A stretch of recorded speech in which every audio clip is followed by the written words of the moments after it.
And welcome back to another episode of the Pokemon Knowledge. Welcome back, guys. Appreciate all you guys hopping in today. It goes to the title of this video. The one thing that haunts me most about Pokemon investing. It's probably the one thing I think about a lot. Shout out to Mr. Jake from Pokenomics. In 2020, Jake used to say something all the time. People would always ask Jake one simple question. Jake, how long do you think this will last? And Jake used to have a pretty simple answer.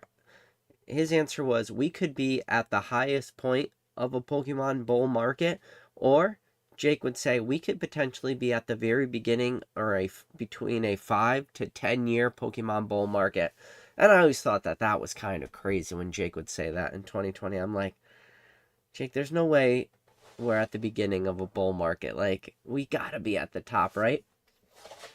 And that's the question that bothers me still to this day is, are we at the top? Is this the top? Meaning, is this the best it ever gets? And everything from today onward, from today into perpetuity, does it just get worse? I mean, today I got my notifications. Shout out to the Referral Discord. I got my notifications for restocks of Destined Rivals, ETBs, and booster boxes. I think the ping went up like 20 seconds before I clicked on it, and it was too late. I should have clicked on it 10 seconds after I got the notification. You probably have between 1 to 10 second when you get that first ping. You can't be on mobile. You got to be in front of your computer. You got to get super lucky. You got to all this stuff. It's like, is today the best? Meaning, after today, does it keep getting worse? I look a month out. End of next month is just going to be May 30th. You got the Destined Rivals set come out, and then it's like, is Destined Rivals, is that the best? Is that the top of the market? And then you think about the black and white set coming out, and then you're like, is every set going to always be the top? Like, if this is the top, what does the downturn look like? What does it look like when people could start to get product? What does it look like when Pokemon starts to go back? We just got reprints of a lot of stuff. I don't know if you guys know, like Prismatic Evolutions just got a little reprint, and by little reprint I mean it was probably a massive reprint, but in relative to demand, it was nothing. Where stuff is just too spread out right now. I'm going on eBay a lot. I'm looking at prices. I'm trying to get back. Everybody always says, "Well, what do you want to do?" I'm like, "All right, this is what I was doing. This is how I was making money." And a lot of people were like a cat with a laser pointer. You're just watching that laser pointer and you're trying to run. You're trying to get this laser pointer and it doesn't really exist. And I found myself pulled in so many different directions right now. And all the things that I used to do, I stopped doing. So I was like, listen, I just want to go back. I want to get back to my roots, pull up some cards, send them away for grading, do that route. I can't even do that right now. I'm like, okay, I want to just buy some sealed product just to sit on it. And I look at a lot of the prices, and a lot of the prices are just crazy inflated right now. It's like, I could do anything. It's like, but do I want to? I don't know if it's scared money at this point. Like, I am taking risks, but then I also feel like I'm just taking smaller risks. Like, all right, I know that makes no sense. I'm not taking risks, but I'm taking smaller risks. What I'm doing now is I'm doing higher dollar plays that I believe to be safer, but I'm getting lower percentage returns, but I'm making more money. But the percentages are just not as high as I was in the past. But it's just because the dollar amounts that I'm now playing with are that much more. So I don't know if it's more like, okay, well, you used to do these harder grading plays, but you were doing it with less money. So you're putting in more work. You were putting in more time. You were getting these higher percentages, but it's just because your bankrolls wasn't as large as maybe it is today. But I'm just doing a lot of these plays because I feel like the surefire things right now are kind of what's going to work out best for me. Is just stuff that is surface level. Like, as surface level as you could get. And people are going to be like, well, what do you mean, PK? It's like, I just want to buy a lot of Crown Zenith. I just want to buy a lot of 151 right now. And if I could pick up Prismatic cheap, I'm just going to pick up Prismatic cheap. It's like, None of that's tough. It's like, is that's all you're doing? It's like, yeah, I'm just trying to get my hands on a bunch of Crown Zenith 151 and Prismatic when it comes available for cheap. That's not big brain in it. What did you do? I literally just picked the most popular sets that have the best opening experience of any set, and stuff that is probably becoming scarcer and scarcer, especially with a lot of people ripping it. It's like, oh God, what's happening? It's like, what happened about like all, tell me about like a super niche promo or something. It's like, I don't really got those right now. Everything is super optimized at this point. Even a lot of the really good promos, it's just not worth it. Like, if you get not like my whole play when it used to be for Graydon was I used to go shout out to Cam and shout out to Z and J from James and Z and J. Just that never punish mindset. When I used to look at promos, it was very simple. If I got a 9, could I break even? If I could get a 9 and break even, full send. And then 10 make money?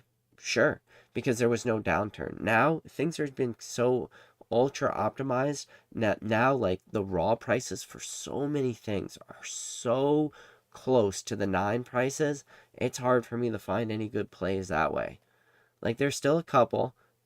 I'm definitely doing like what I can. I literally just yesterday morning spent $2,700 on some singles to kind of go back and do that play. But the market is just becoming so optimized with a lot of stuff. And I'm really starting to see like where people's tastes are. A lot of people's tastes are people are just spending money. I see what they want. They want their 10s. They don't want their 9s. So you can't just mass send stuff. The people that but the problem is on the lowest end, like the junkiest of junk still has this crazy buyer pool too, and I think a lot of that has to do with the streamers that will just sell anything in a graded slab. Like there is definitely like artificial price floors for a lot of this stuff that maybe shouldn't exist. So it goes back to like the never punished aspect too, where I always look for the graded plays where the 9s could at least break even. I'm seeing a lot of people just chucking stuff right now. And then with grading turnaround times right now too, people are looking at all these different options and they're looking at all these different grading card companies. I think a lot of people are going to get hurt. And then I just watch CGC. The demand is so high at CGC. I just saw CGC put a press release out. It's going up to what, like $14 per card for bulk for CGC, and PSA's at $18.99, and it's like, and then Beckett is just Beckett. I don't know. I guess Beckett's a company, or Beckett's not a company, or it's one guy. I think it's one guy. Maybe it's two guys. Maybe it's five guys. Maybe it's 1,000 guys. Beckett just does Beckett things. Just keeps that train moving. I don't know. People will still send the Beckett. It's funny. People ask about Beckett all the time. They're like, PK, what are your thoughts? I'm like, it's just Black Label or bust. Like I've tried the Beckett Black Label play. Shout out to Mr. Jim from Z&G Emporium when he had his Consignment Plus. I chucked a ton of cards at James. Just like, yeah, let's just do it. Let's just But again, this was back when the market was crazy hot too, and I was just chucking cards at him trying to get Black Labels. Very unsuccessful with my Black Label play, but like, it's just a lottery, right? But like that's a lot of what this hobby is. It's just that lottery. People look at every single card. It's like, how clean is this? The cleanest card I've ever seen. Oh, send it to Beckett. 9.5. Yeah, I'll just crack it and send it to PSA. But now it's just like, people are looking at, is the time wasted now? Is it worth it? Because now, you send it to Beckett, comes back a 9.5, and then you're going to crack it, you're going to send it to PSA. It's probably going to come back a 10. But especially if you're trying to do bulk plays forever.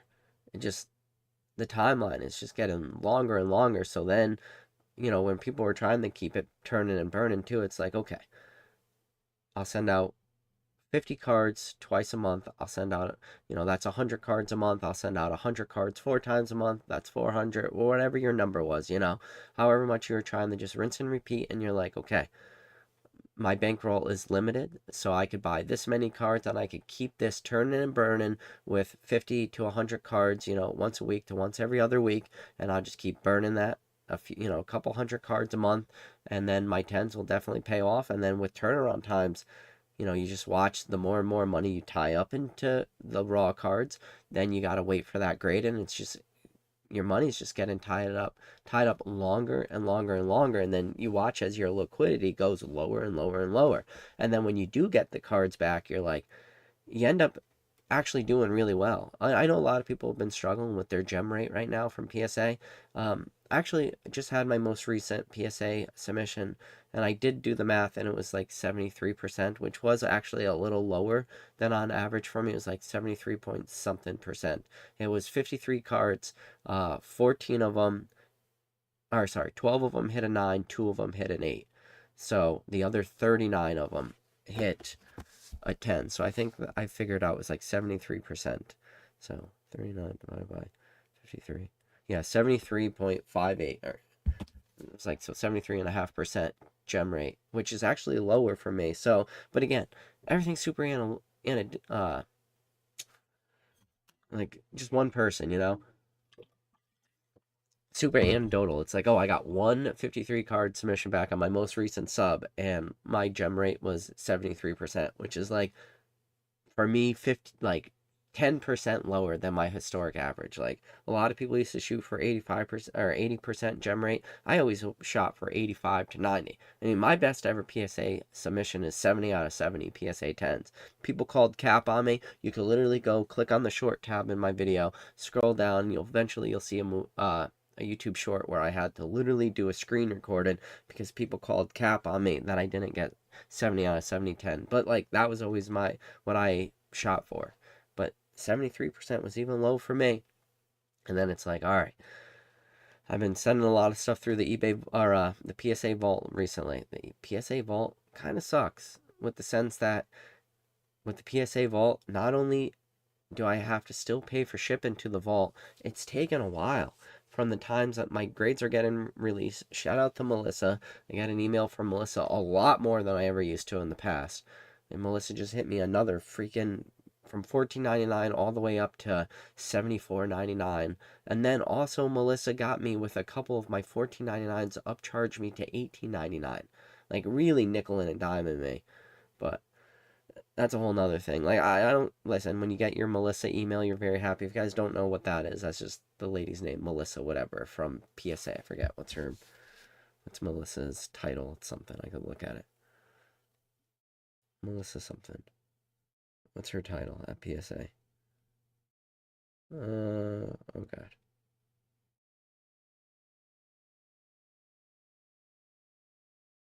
Advanced pricing specialist, good old Melissa, the advanced pricing specialist at PSA. She got me again, but it was like, all right, Melissa, like, I get hit with one big one, and then they went through the rest of my submit. Usually you could float through. Usually you don't get like, if you only have a couple that are kind of under. But if you put, I guess, too big of dollar amounts, Melissa will get you. And then they went and, yeah, they taxed on like $4 on a couple of my other cards, which, whatever, $4 isn't a big deal, but. So now you got all this money tied up in your raw cards. Then you pay your grading fees. And now with the PSA vault, it's taken forever for them to get to the vault. I don't understand the whole shipping thing. I hope that eventually PSA is going to change that, where it's like once you submit it to the vault, you don't have to pay for shipping. Yeah, but I don't know. That's just me getting super ranty. But yeah, back to the one thing that haunts me is going back to what Jake said. Is this a 5-year or 10-year market? I keep looking for stuff right now that's like, show me that we're in a downturn. I can't. Think about that. I can't give you one signal that we are in a downturn.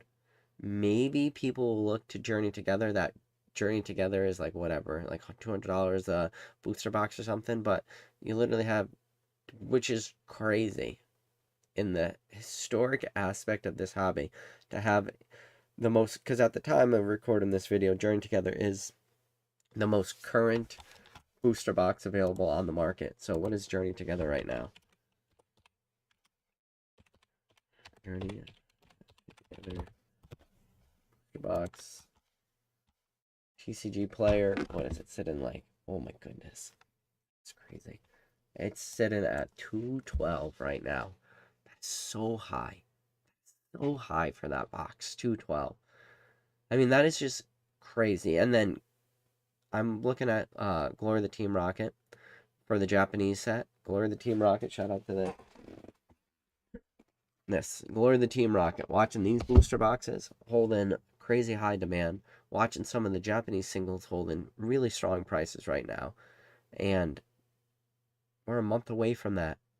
It's going to be wild. We're coming into the point where I am preparing myself mentally for the most expensive main expansion released in the history of this hobby at release. The most expensive expansion at the time of release. Like Destined Rivals has all the makes for that.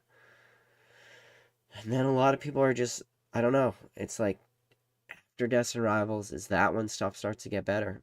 Still can't, like, people can't pick up stuff. Product is still not available. I don't care how many press releases Pokemon puts out that they're printing to max capabilities. It means fuck all right now. It just doesn't mean anything. I'm still watching as, all these people are still fighting at these Pokemon vending machines. I'm still watching as stuff is high on the secondary market. Still watching as your big box retail, your Walmart, your Target, your Best Buys, all these places don't have product. When they do release them online, they're being bought up instantly. You're watching as GameStop, which used to be one of the safe havens of a place to get cheap product. GameStop is now going, more closer to the LCS game model and away from like more of the corporate game model and away from the MSRP. And now you got GameStop going closer to the market price stuff. And it's like, you, it's crazy. I'm going on Hills. Hills doesn't have shit right now. And when Hills does have stuff, it's super, super expensive. So even like, a site where like Hills, where most people probably isn't the average person goes to Hills, it's like there's nothing even available there. So back to what, Jake Pokenomics used to say is in 2020 when he said, I don't know if we're at the beginning or the height or the end, or is this just the start of a 5-year bull market? Is this the start of a 10-year bull market? And honestly, I bet you if you asked Jake the same question today, you said, Jake, you're looking at this market right now, where are we at? I bet you Jake would probably give you the same answer. Same thing he said in 2020 would probably be the same thing will say today. I don't know. We could be at the start of a 5-year bull market. We could be at the start of a 10-year bull market. This is the thing, too. I say this all the time. If you guys are trying to turn this hobby away from just maybe just that, take it away from a hobby and make it something more for you, if you're not capitalizing on this market, you may never make money in this hobby. But you know what? The same way as I said that Jake said 5 years ago that this might be the beginning of a 5 to 10-year bull market, do you know how many times I said on this channel, if you're not making money in this hobby at this moment, you'll never make money? And that was going back years ago. I said that exact line. And now here I am. Fast forward, I'm saying the same thing again. It's like, if you're not making money today, you'll never make money. But when I was saying that originally a couple years ago, I don't even know, the hobby in the market was at a fraction of what it is today. Liquidity was at a fraction of what it is today. But at the time, I'm just like, this is the best market we've ever had. How can you go month after month, year after year, and just it's the best market. It's the best market. Today, in April of 2025, is the best market we've ever had. In March was the best market. In February, it was the best market. In January, it was the best market. And it's like month after month, we're in the best market, at least when it comes to liquidity. It's just everything is selling. So it's tough. It's like, is this the best it ever gets? And if it's not, what does 5 years from now looks like? What does 10 years look like? The amount of people and which is a good thing. Like, I think people always say, like, what do you look for biggest strength indicators? My biggest strength indicator I look for is very simple. It's just amount of new people in the hobby. seasoned people, people that have been around for a little while, that start to go down the rabbit hole, start to learn about all these other areas. They're, they turn, when everybody gets back into the hobby, they're usually going to go after the two lowest hanging fruits. I think the two lowest hanging fruits are going to go to is whatever the most modern product is. So whatever is available on shelves, whatever people are talking about. So if people are talking about prismatic, that's going to be your lowest hanging fruit. It's going to be your lowest barrier of entry because that's what everyone's talking about. It's going to be your lowest barrier of entry for when you actually do catch a restock. That is what's going to be available. That's your lowest barrier, or your lowest hanging fruit. And then your next lowest hanging fruit is whatever you experienced the last when you were in the hobby, or whatever you were collecting in the hobby. If when you were in the hobby you were collecting base set jungle fossil in 1999, or you were in the diamond and pearl era, or you were a heart gold soul silver kid, or black and white, or whatever era of time you were in the hobby, that will be also your lowest, hanging fruit, because that will be what you'll already be familiar with, and you'll already have, I don't call it expertise, but you'll already have at least a familiarity with that type of stuff. So you won't have to do as much of a learning curve, where if you're only around in base set jungle fossil, when it comes to, your Team Rocket Returns and Deoxys and maybe EX Emerald and stuff like that, maybe you just don't know those sets enough. So maybe those won't be your lowest hanging fruits, because you'll actually have to learn about those for the very first time. Even though you got a set like Team Rocket Returns, seeing how we all talk about Destined Rivals, Team Rocket Returns is 2004. So that's 21 years ago. 21 years ago is a freaking long time. So even though that set's been around for a long time, that might be like one of the later things you learn about. The first things you're going to do is, like I said, just do those low-hanging fruits. But again, it's like, what do you think are the best indicators for a super strong market? And your best indicators are just the new people entering into the hobby. And we are in still a period of just growth. Just the amount of people day after day, the amount of people entering is far surpassing the amount of people leaving. And out of all the people that are entering, not all these people are going to stay. Once the hype does run out, which I don't know. I don't know. The same way as it's like, is this the beginning of a bull market? Going back to what Jake says, but like, are we in the beginning of a hype cycle still? Like, is this still the beginning of the hype cycle? And people are going to be like, there is no way. Follow with me for a second. This could be the beginning of the hype cycle, because if you think it was tough getting Surge and Sparks, when Surge and Sparks was released and you could pick up booster boxes for 110, 120 right at release, and then Surge and Sparks ended up going up in price, but there was a little period of time where you could pick up Surge and Sparks for 110, 120. The hype wasn't there at release. During Together, the hype was there, but it was, 230, 250 a booster box. That's expensive, but that's not crazy. You think the hype is there for Journey Together and Surgeon? Wait till you see $350 booster boxes at release. That is a $10 pack. We're getting very, very close to $10 booster packs of a modern new release set. You think that is going to drive hype? People will start talking about $10 booster packs, because everybody's going to want one. Everybody's going to realize super quick that these are important. Whatever these packs are, Destined Rivals, $10 booster packs, everybody's going to want them, because people are going to see the value that it's inside these. And everybody's talking right now, it's like, oh, I don't like the Giovanni's Mewtwo. Psh, get out of town. Everybody's going to want the Giovanni's Mewtwo. The Ethan's Ho-Ho, everybody's going to want. The Moltres, everybody's going to want. You're going to have multiple $100 cards and a couple $1,000 cards at release.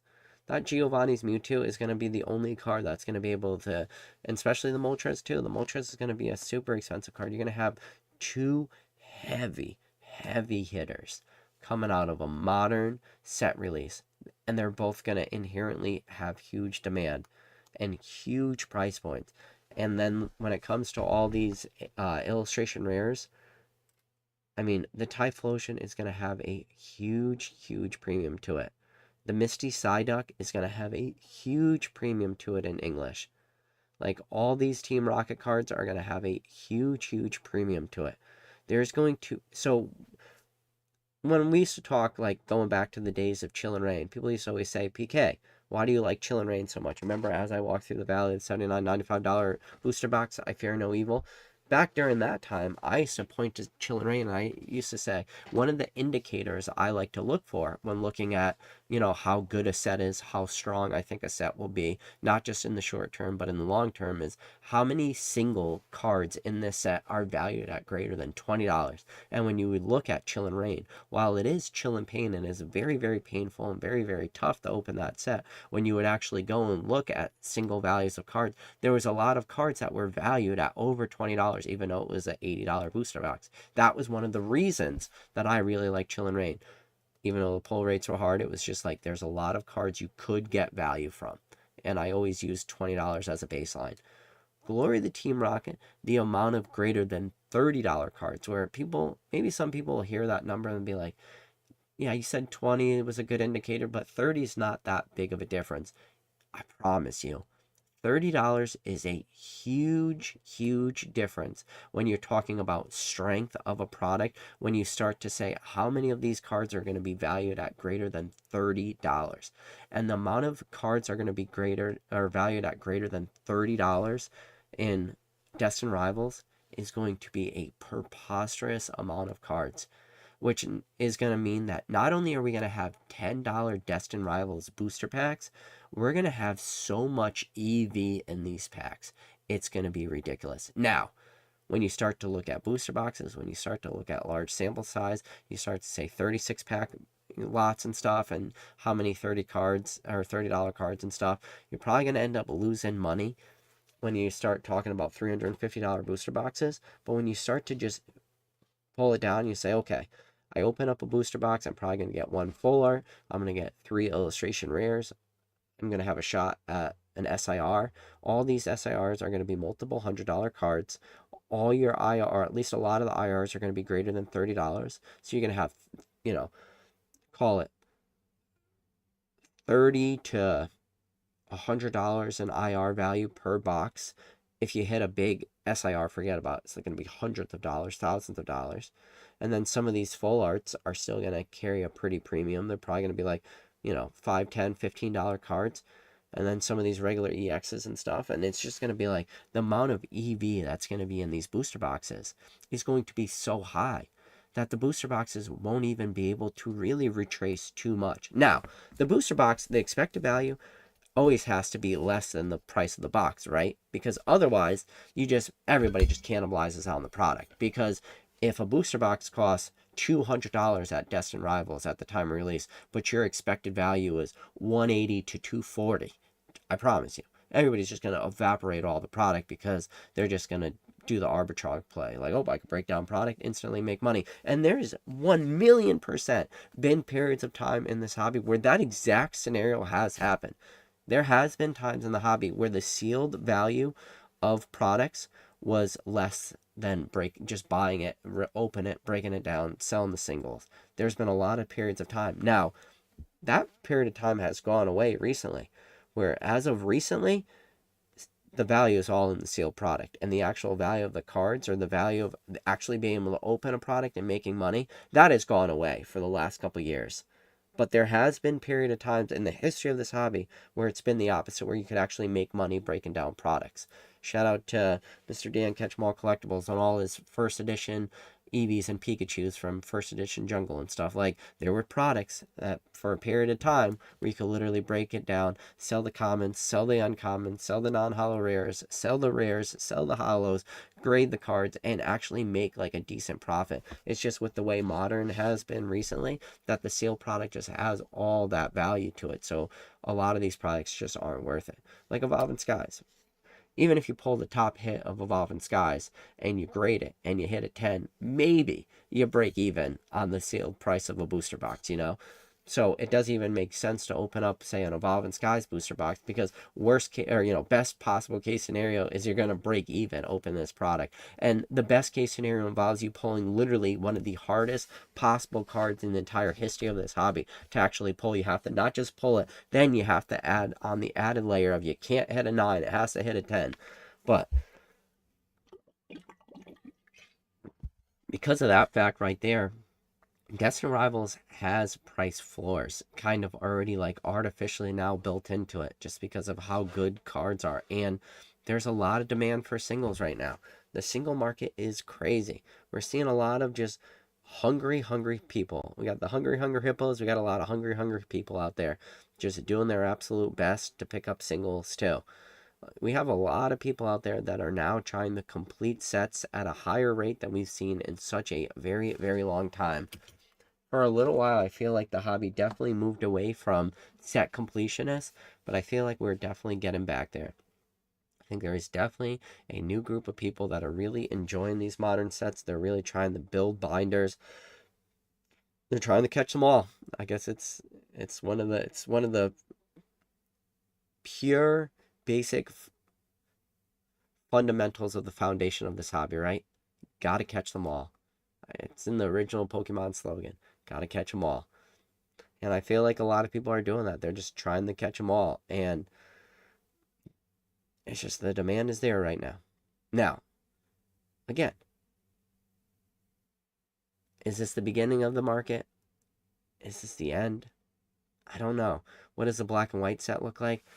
Usually by this point, we start to, start getting some leaks. We start to get some, inklings of what the next set's going to look like. I mean, yeah, talking about Glory of the Team Rocket, I did an emergency press. I don't know if you guys remember, like a year ago, I did an emergency press release where I literally stopped everything I was doing, ran down. Well, I didn't just run, I sprinted down into the grandma's basement, and I had an emergency live just because we heard the name Glory to Team Rocket as a Japanese trademark, and we thought, obviously, that it was going to be a Team Rocket set, and that it was going to be the craziest period of time in the hobby. And I made my whole you could go back and watch it. It's like an emergency rant I do. I'm just like, this set's gonna be crazy, just pick it up, everybody's gonna want it, it's Team Rocket. And everybody, for a week, all you heard was people talk about Glory the Team Rocket and the new Team Rocket set, and no one knew anything about the set. I haven't seen that for anything in the upcoming sets. People are talking about, yeah, black and white, you'll hear people mention it, but nobody really knows what that's going to look like. No, I'm still hearing people talk about, like, are there only going to be 10 sets for Sword and Shield? Like, is Sword and Shield not going to have 12? Where, like, 12 is not a traditional number. Like, there is no baseline that says main expansions have to have 12 main expansions and then everything. It's like, we just happened to see that recently with probably Scarlet and Violet, Sword and Shield, Sun and Moon, XY. But like that's not a guarantee. Like Diamond and Pearl, Stormfront. Stormfront is Diamond and Pearl 7. There's only 7 sets of Stormfront. Your Heart Gold, Soul Silver, Unleashed, Undaunted, Triumphant. There's only 4. There's, your Call of Legends, that's like a standalone set. All your black and white sets, there's not 12, starting with black and white base, and then with legendary treasures, like that's not 12 of them right there. Your Nintendo sets are a little different because they're just like standalone. WotC is not 12. Like there is no written in the sand, it has to be 12 sets. Your platinums with platinum base set, Rise and Rivals, Supreme Victors, Arceus, nice, yeah, none of those are like guaranteed. Like there's nothing to say it has to be 12, but and then we're moving into a weird timeline too where are we gonna get a new main expansion? Because it seems like we got the Switch 2 coming out and stuff, which Switch 2 is gonna be good. What is Pokemon gonna put out? Is there gonna be a new gen of Pokemon? Like by the time at this time in Sword and Shield, we already kind of knew what the next generation was going to be. We were already kind of preparing ourselves mentally for Scarlet and Violet. And we were started preparing ourselves pretty early, right around the time of like Lost Origins. People were really mentally preparing themselves for like whatever the next main expansion is of Pokemon is going to be. But it looks like Pokemon's going to potentially put out more like a reprint type game. So what is that going to mean? Does that mean we're just going to see small stuff? And then it's like, okay, if Pokemon doesn't have a Scarlet and Violet, I still keep talking about it. It's like people want the downturn to happen. I keep asking. If you guys have played Pokemon Pocket, then you know that there are Pokemon cards. Like Pokemon Pocket is still a card game. There are Pokemon cards that do exist that just disintegrate and destroy everything we know about collecting and everything we know about hype. The best artworks that exist right now are unfortunately not even tangibly accessible, meaning you can't actually own the tangible asset, which is a playing card for a lot of these arts. Now, sure, if you're like, oh, well, you can't have a 3D card, that's not what I'm talking about. There's just so many good Pokemon Pocket artworks that are coming out. And I'm hoping maybe Pokemon learned their lesson from Pokemon Go, which were released a half decade after the original release of Pokemon Go. Like the best time Pokemon Go should have been released a specialty set was in 2016 in conjunction with the release of Pokemon Go and not 5 years after the fact or whatever when Pokemon Go came out and came out as a lackluster set because it didn't have like great chases to it.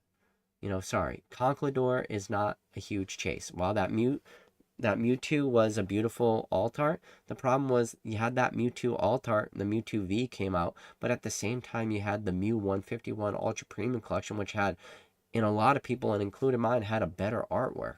For the Mewtwo artwork that came in the Mew 151 Premium Collection was far better than the Pokemon Go Mew. So like that's your biggest chase. Yeah, you had some good Radiant cards with the Charizard, Blastoise, and Venusaur. You got the big three in Radiant, but Radiants weren't new at that point. Radiants were already kind of in a way played out, or at least people have already had their fills for a lot of Radiants. Like it didn't slap. The only very cool thing that Pokemon did do, and I wish they would maybe bring it back, and I think it was a huge hit, and maybe it was just because the set itself was lackluster, was the Ditto sticker cards. You know, like the Ditto sticker cards is one of the best ideas Pokemon's ever had. And it's still one of like my personal chases from Pokemon Go. Anytime I open up Pokemon Go, it's just to get a stickers card because it's just such a cool thing they did. But that alone is not enough to carry a set.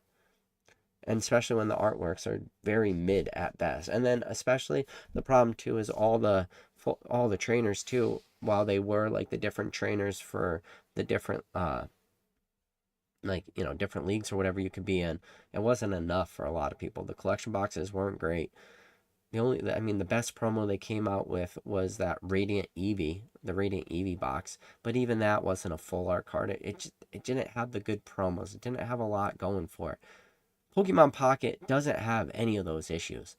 Pokemon Pocket puts out, it could be an entire, and then we're already seeing with Pokemon Pocket, there's already been multiple expansions in Pokemon Pocket, so you could have a bunch of releases of all this Pokemon Pocket exclusive artwork.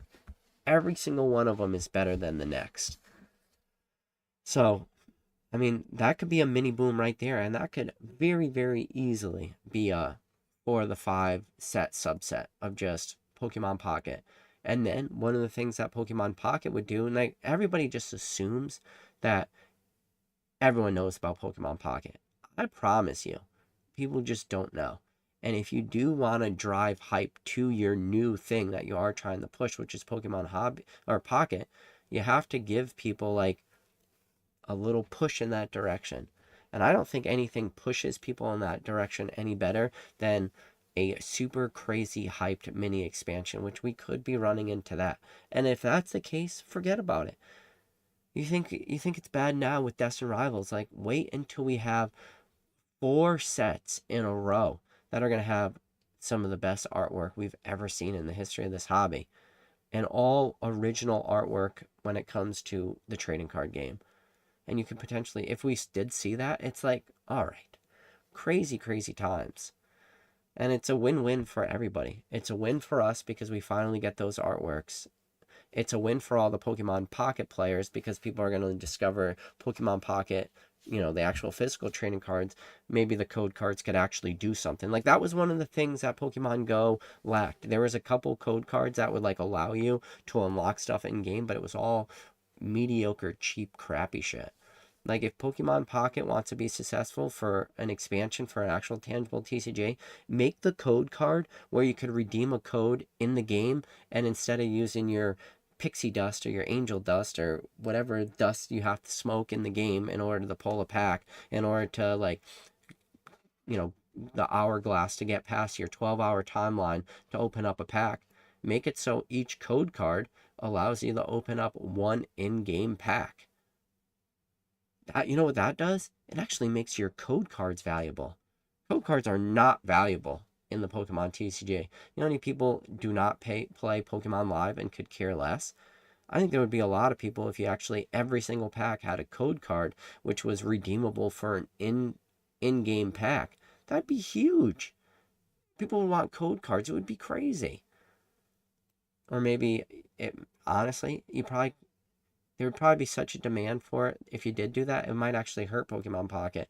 Maybe you just make it so each code card's good for like 3 hourglass timer thingies, because you need 12 to unlock a pack. Maybe you only make it so you could get 1/4 of an hourglass. So you need 4 code cards to unlock one pack. Or you could at least do something. And like that could all be right around the corner. So this might be just the beginning of a 5 year. And the thing too is, we always wait for the inevitability. What is the inevitability? The inevitability is eventually people are just going to leave, right? Like you hit this all-time high, you hit this crazy booms of booms, right? And then you just got to wait for the drop off, because charts don't do this. And just, you don't have straight lines. Like charts just can't go up into foreverness, and things never retrace, things never get better. You can't have product be scarce for the next 20 years of Pokemon. Like, but then it's like, could you? Okay, maybe you can't do 20 years. Well, could you do a month? Well, fuck yeah, you could do a month. We're living in a month of no product. And it's like, could you do 3 months? Well, we've already seen what 3 months looks like. Could you do 5 months? We've already seen what 5 months. See what I'm doing here? It's like, how long can you push that timeline out? And then everybody just keeps waiting for the dump that never comes, waiting for the restock that never comes. And it's like, that is one of the biggest factors that will help slow down or curb the demand for this hobby, is when you make something that's scarce, no longer scarce, and you make something sought after, no longer sought after, and more importantly, and most importantly, when you make something expensive and you could break investor confidence, because I talked about it on the last video, confidence in Pokemon right now is just historic all-time highs. People are just so confident in their purchases because they're being rewarded over and over and over. And you got to break that confidence. But you can't break any of that stuff if there is no supply to break it. And if I don't know what they're printing. I think this is a problem too. And this is not a new conversation in this hobby. If you've been following this channel forever, we've been talking about this for years now. Having the conversation of what is Pokemon printing. That could be a title of every single video I've made for the last 5 years. Could be, what the is Pokemon printing? Because I don't know. Do you know? Does anyone know? Because it sure seems like it should be something. It's like, and then, I mean, I guess when you look, but then I say this all the time, and I'll go back to it. It's like, I think Pokemon spends so much time and so much effort printing shit that doesn't matter too. And when you're like, what do you mean? All your McDonald's cards. Like, the amount of printing that it takes to give a case of McDonald's packs to every single McDonald's in the entire country is a lot. I don't know what the number, how many McDonald's exist in the country versus how many local LGSs exist in the country, but I promise you, it's a lot more McDonald's exist than every single LGS. So it's like, all that just takes away from the printers so much to stock every single McDonald's in the country. And then all the trick or trade packs, like the bullshit products that people don't really care about. It's like, how much effort goes into printing all this trick or trade packs, because there's 40 packs per trick or trade booster bundle. Yeah, 2-3 cards, but like that's a whole printing process. And then you look at just all these auxiliary products like stacking tins. Stacking tins have 3 packs in it and some stickers and maybe a coin, and all these 2-pack tins and stuff, and these 5-pack tins. Like all that stuff is just added layers of air and bulk and unneeded packing. Like Pokemon puts so much effort into unneeded product, and however many EX decks and build and battle decks, and or not, at least maybe not build and battle because you at least get packs, but like you know all these products that people just don't care about. Pokemon puts so much effort into these products where Pokemon just for a little while just needs to focus on printing the bread and butter. 10 additional game cards slapped in between some foil. You got a couple commons, uncommons, a couple reverse hollows, hollow rare, and an energy card in it. That's it. That is their main bread and butter product. They need to just, for a little bit, just focus on just printing packs of cards and not print collection boxes or stuff, and then the amount of time that is spent for check lane blisters, 3-pack blisters, and ETBs. And it's like the amount of people I know that have to buy 10 ETBs of prismatic evolutions. It's like, do you need, what is it, 60 EV deck sleeves comes per prismatic evolutions ETB? It's like, so now you bought a whole case, so that's 10 times 60 is 600 EV sleeves. Do you need 600 EV deck sleeves? And a lot of people's answer is probably no. Do you need all the damage counters? No. Did you need your poison markers? No. Did you need your deck dividers? No, PK. Did you need the promo? I'll take the promo. Okay, you can have the promo. Did you need all the packs? That's it. That's all I wanted. I just wanted the packs. Did you want all the air that came with it? No, I don't want all the air. I just wanted the packs. But I don't have a good avenue to just get packs. One thing PokemonCenter.com needs to do, which they don't, and I get it, kinda, is like if you want to go on PokemonCenter.com, if they did have product, if you want to get one pack, it's still a sleeve blister. Like cardboard around a pack, and it's like, just give me the packs. Like just cut all the fluff out for a little bit. Put all your maximum printing into just packs for a little while. But Pokemon doesn't want to do that. They want to do ultra premium collections. They want to do all these other just random. They want a cardboard box that's this big, this big, this big. Comes in a box this big. You get 6 cardboard boxes inside of a big cardboard box. Each one of those cardboard boxes comes with 4 packs in it. A jumbo promo card that nobody wants in the first place. And it's like, okay, you got this jumbo promo card. You got a regular EX that you don't care about because you got a stack of them now because you own. Just print the packs for a little while. Just give people what they want. That's it. People want to open packs right now. You break down Pokemon, or at least Pokemon TCG, when you get out of like the player base and you get just into either the collectability or, invest in, or just the degen. And listen, there's a lot of degens in this hobby. Shout out to all the degens out there. Everybody's got to have a little degen in them. When again comes down to just the fundamental core aspect of the degen in this hobby, the degen just wants to rip some packs. Yeah, can you go out and buy the singles for cheaper? Fuck yeah, you can. Is it stupid to open packs? Definitely not financially worth it, but is it fun? Yes, it is fun.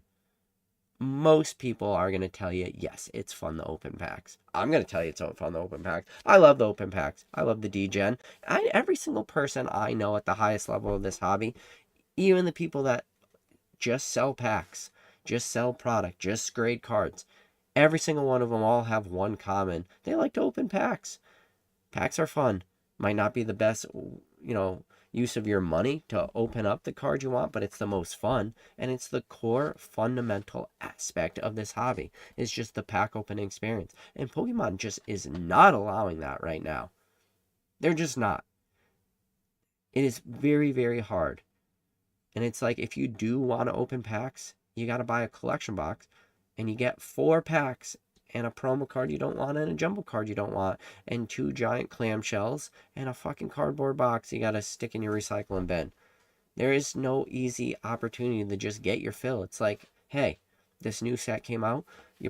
Maybe you can't open the whole set, but we'll give you an opportunity. Here's a bunch of packs. They're not doing that. They're not focusing on just what they need to do. And I know a lot of people say, well, what about the players? Players are in the best position they've ever been in. Anybody that tells you otherwise is fucking, they're just, I don't know what they're doing. They're doing something weird. Playable cards are the cheapest they've ever been. I'm just letting everybody know. Now, that if you want the flashiest all-TRTS variant that exists, is going to be a very expensive deck. But if you just want a playable deck for the actual pure playability of the TCG, decks are some of the cheapest they've ever been, especially when it comes to playable trainers and stuff, because so many people are doing the bulk route right now. A lot of people are just doing that bulk game. A lot of people are just doing grind and bulk singles, TCG player. A lot of one of the things that bulk was super like good at was a lot of people could grind value out of bulk. That has really dried up because even that's becoming more optimized with Roka sorters and stuff. Like that is all new to the bulk game. All these people that all these it's like this guy's got a magic sorter, this guy's got a fizzback, this guy's got a Roka. And then all these people are just optimizing bulk, and because they're optimizing bulk, they're able to get the cost of playable singles down to the lowest they've ever been. So being a player right now, Pokemon is one of the cheapest TCGs to play. You could put very, very competitive decks together for like $25 to $60. Other TCGs, look at Magic. You want to have a really good competitive Magic deck, especially when you're talking about Commander and stuff like that. If you want a really, really super competitive Commander deck, at least a Commander deck on the highest level to really, really be competitive, you're talking about a $1,000 deck, multiple thousands, very, very expensive. Pokemon is cheap, so don't let anybody tell you the players are hurting. Now, can players have their Altart Umbreon? They want to run an Umbreon deck. Can they have an Umbreon SAR? Okay, then it's going to be very expensive. But if they want just the regular Umbreon, it's available and in bulk, in mass. All right, but that is my normal PK rant. So I ranted for 51 minutes. Is that good? Is that bad? I don't know. That's like a normal PK rant. But I'm going to do what I always do. I'm going to scroll up to the top of the chat. I'm going to read through the chat. When I get to the bottom, I'm going to shut it down. If you guys got any questions and you're watching live, you could ask your chat questions in the chat. I'll answer. This could go on for the next 5 minutes, or if you're watching this after the fact, if you look and this is a 4-hour chat, that means a lot of people are asking questions, and I'm talking for the next 4 hours. Chat's really going to decide this right now. We got number 1 mod in the game saying, what up, Drew? What up? We got Max Potion saying, who is Mahate Gahande? Jeff says, I've been skipping out of most Pokemon content lately. Not PK, though. I appreciate you, Jeff. We got Pokemon Dentist in the house. We got Prey says, what up? Have a good night. You too, buddy. So Trevor says, PK, you're so quiet. My phone is maxed, and I can hardly hear you. Unfortunately, Trevor, there's nothing I can do about that. Alex in Silverland says, hey, everyone. My husband, Brian, and I were watching. We were happy. We caught PK live. Appreciate it, Alex. Let's see.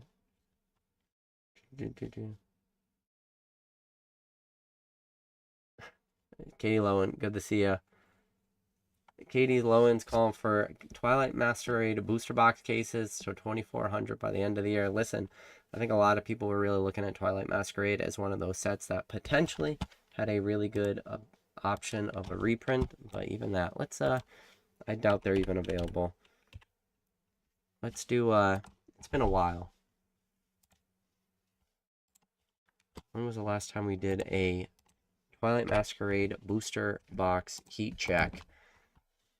Alright, let's do this right now. Let's share my screen. Alright, let's do the old Twilight Masquerade booster box heat check. Twilight. Oh my god, look, there is nothing in stock right now. Alright, here we go. Twilight Masquerade. No booster box cases even available. You can get Sleep Blisters 144 for 800. That's it.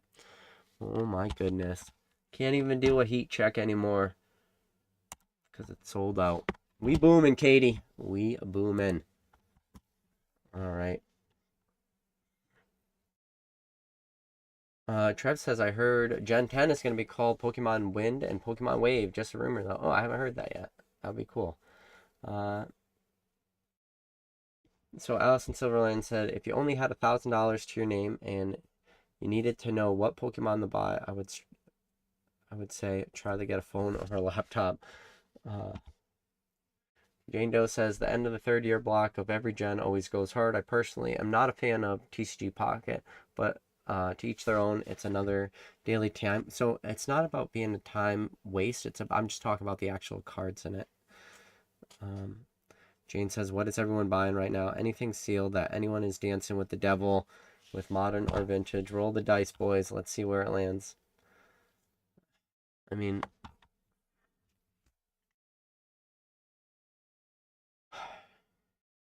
you think Scarlet and Violet, you think that beginning of Scarlet and Violet is going to get beat up?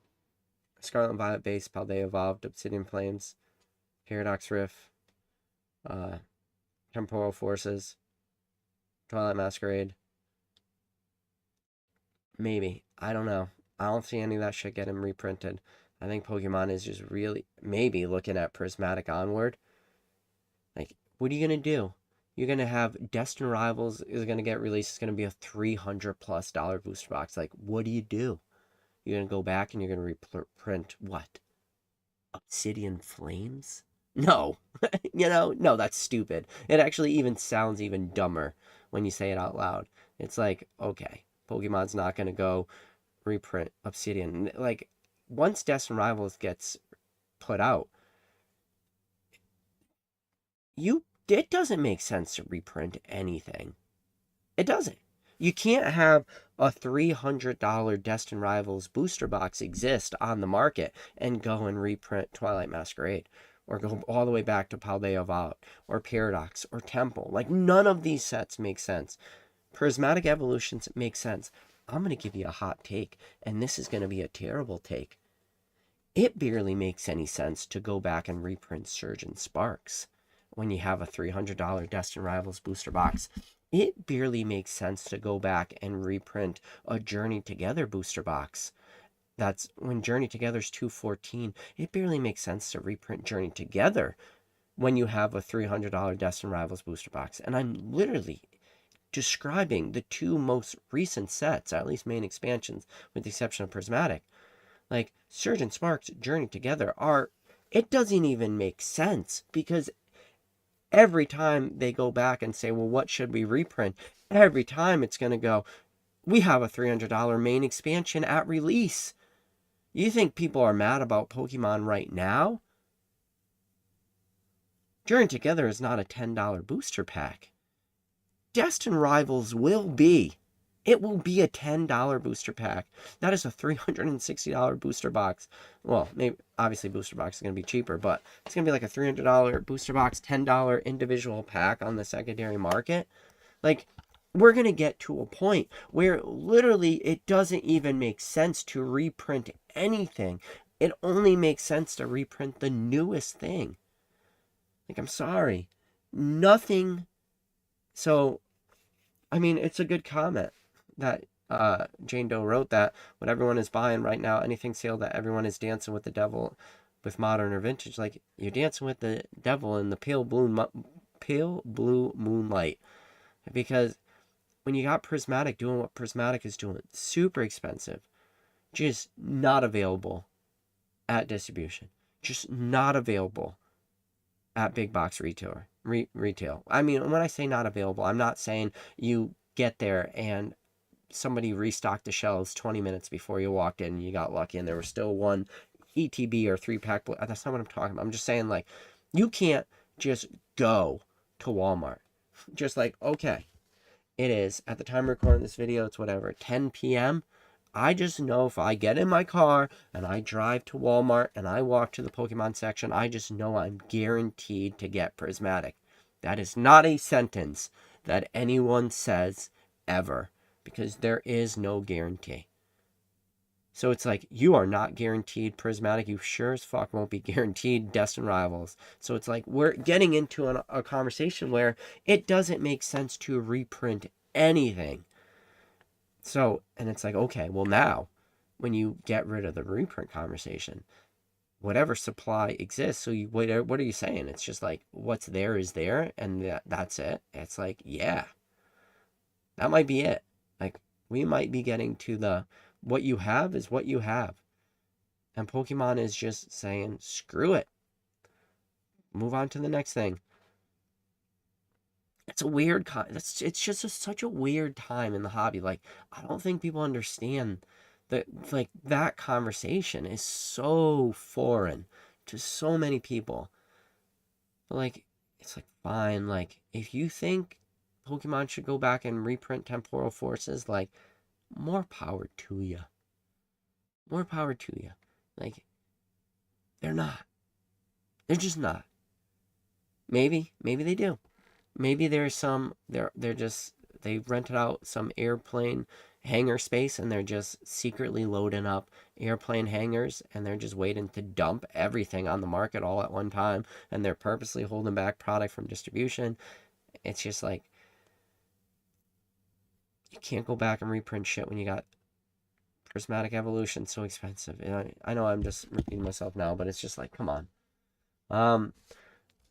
Pokey Nufo says, I just got 2 raw Rockets Mewtwo's EXs from a contact in Mexico and got them for $5.25 each. Sending 2 Rockets Mewtwo EXs. When you say 2 Rockets Mewtwo EXs, are you talking about the SARs? I'm guessing you're talking about Japanese. I almost read it like English. Let's see. Where are we? All right. So Jane Doe says, I couldn't agree more with the pack statement. They print so much collection boxes and all this auxiliary bullshit. I could go on for eternity about that crap. Oh yeah, talk to my trash man. Talk to my person that picks up my recycling. They're gonna tell you, oh, every day this guy's got fucking 100 cardboard boxes broken down. Every day this guy's got 100,000 plastic clamshells and cardboard boxes and tins, and just the waste. So much waste.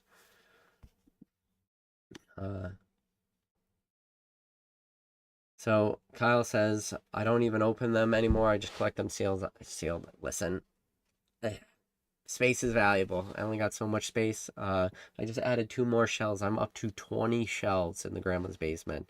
20 shells. There's some libraries, you know what a library is, where homeless people go to J1 out.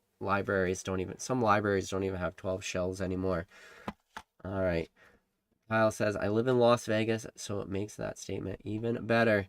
I don't remember. Was it probably D-Gen? Jane says, I think ETBs will surprise people with their pricing compared to booster boxes long term, so you're thinking ETBs will play out pretty well. I mean, maybe. Jane says, Twilight Masquerade is low-key the sleeper Scarlet and Violet era. The short print statement back last year, then rechanted maybe for current reprints, plus the set is goated. Greninja is impossible. Hey, you could say a lot of things about me, but one thing you cannot say is PK was not bullish about Twilight Masquerade. There's a lot of people ask me why I was so bullish on Twilight Masquerade.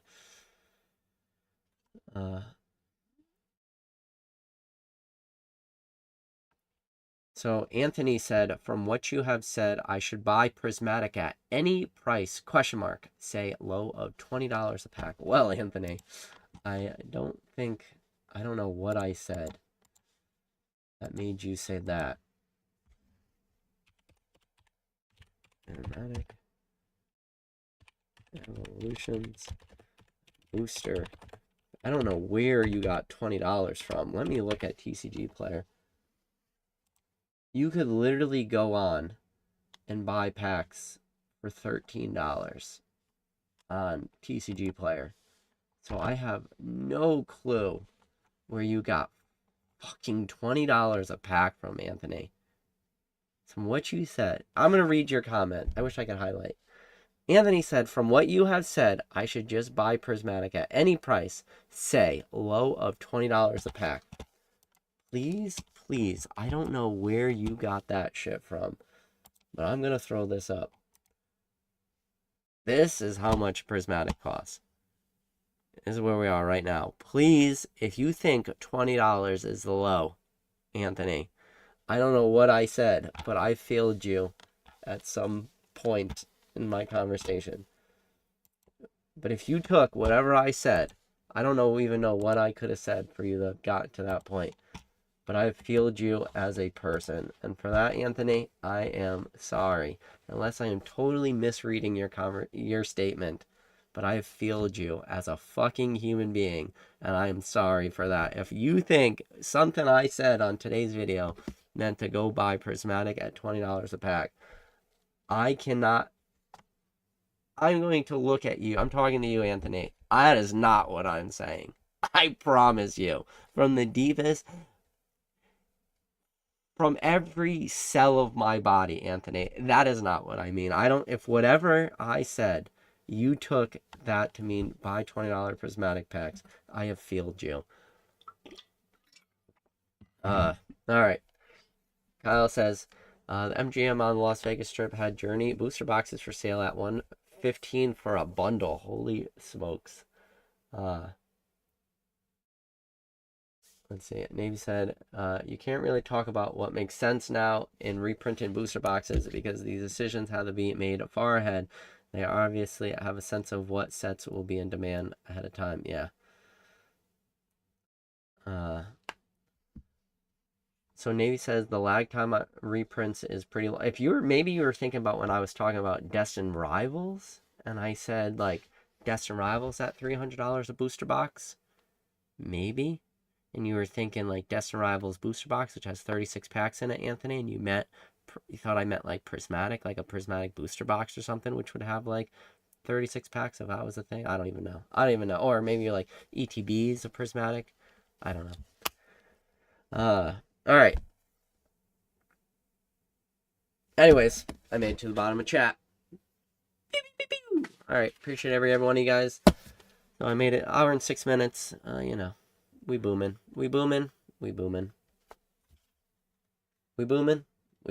All right.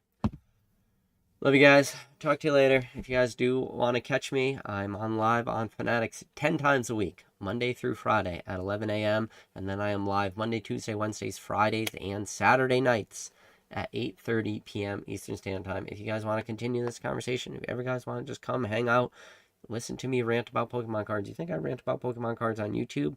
Well, I talk about Pokemon cards between 30 to 40 hours on Fanatics Live, so you guys are always welcome. If you guys are new to Fanatics, make sure you sign up through the referral link. The referral link are in the description of this video. Max Potion said, are we live?